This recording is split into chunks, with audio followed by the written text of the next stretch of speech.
खताचा पहिला हप्ता हे तुम्हाला बरेच वेळेस सांगितलंय. सुपर फॉस्फेट पोटॅश किंवा डी-ए-पी पोटॅश किंवा 10-26-26 हेक्टर किंवा 20-20-0-13 अधिक पोटॅश 1 ते 4 पैकी 1 अधिक रायझर 5 ते 10 किलो घेऊ शकलात बजेट असलं तर. एकरी 5 ते 10 किलो रायझर.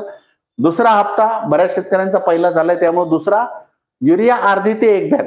जे तुम्हाला 4 पर्याय दिले त्यापैकी कोणताही एक. त्यासोबत अर्धी ते 1 बॅग युरिया.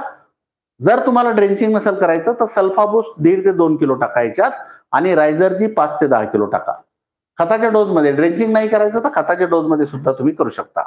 पहिल्या हप्त्यातील पर्याय 1 ते 4 मधील कोणतेही एक दिले नसल्यास पहिला व दुसरा एकत्र करून द्या.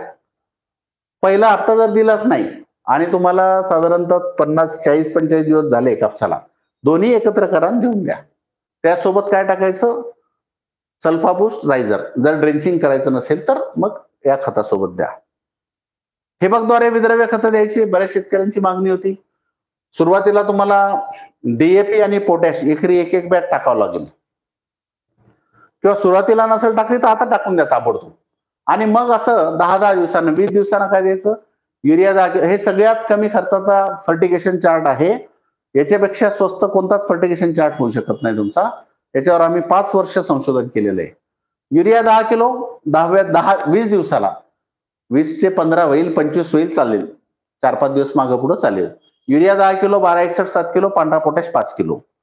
30 दिवसाला म्हणजे 10 दिवसानं पुन्हा युरिया 10 किलो 1261 7 किलो पांढरा पोटॅश 5 किलो सल्फाबूस्ट 1.5 किलो. 40 दिवसाला युरिया 10 किलो 24-24-08 10 किलो पांढरा पोटॅश 10 किलो रायझर 2 लिटर. आता हे जे बाकीचे जे घटक द्यायचे एनपीके व्यतिरिक्त ते प्रत्येकाच्यात थोडं थोडं देणं चाललंय आपलं. 50 दिवसाला काय करा? युरिया 10 किलो 1261 7 किलो पांढरा potash 10 kilo magnesium sulphate 5 kilo. Magnesium पण चाललंय याच्यात. 60 दिवसाला काय करा? कॅल्शियम नायट्रेट 5 किलो करा, सल्फाबूस्ट 1.5 किलो करा. इथं 13-40-13 याच्या सोबत नका टाकू. कॅल्शियम नायट्रेट सोबत नका देऊ. इथं कॅल्शियम नायट्रेट 5 किलो, सल्फाबूस्ट 1.5 किलो आणि 2 दिवसानं मग 13-40-13 5 किलो.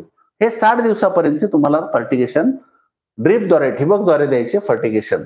जर तुम्हाला बल्क फर्टिलायझर टाकायचं नसेल तर या पद्धतीनं तुम्ही शेड्यूल फॉलो केलं कमी खर्चात. तुम्ही जर 19-19-19 देत बसले सगळं किंवा 12-61 19-19 13-0-45 देत बसले तर तुम्हाला कापूस पुरणार नाही. कापसाला मग 10-12 हजार रुपये भाव पाहिजे तर पुरल. तर मग त्यासाठी आम्ही हे जे फॉर्म्युले आहेत युरिया 24-24-08 पांढरा पोटॅश हे फॉर्म्युले काढले.